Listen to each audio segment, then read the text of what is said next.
কোরবানিকারীকে কি চুল, নখ ইত্যাদি কাটা থেকে বিরত থাকতে হবে? উত্তর হলো হ্যাঁ।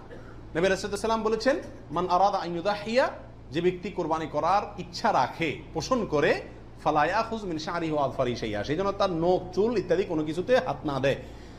কোরবানির ঈদের 10 দিন আগে, চাঁদ যেদিন উঠবে ওই দিন থেকে নিয়ে ঈদের দিন পর্যন্ত এগুলো করা যাবে না। কি করা যাবে না?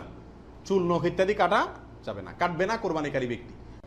কোরবানি দেওয়ার পরে চুল, নখ ইত্যাদি কাটবে, এটা খেয়াল রাখা উচিত।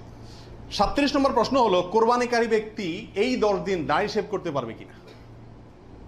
জটিল একটা প্রশ্ন। কোরবানি করবেন, বাকাওয়াতি করবেন, খুব ভালো কথা, জায়গায় এসে ধরা গেছেন, দাড়ি শেভ করতে পারবেন কিনা? উত্তর হলো না।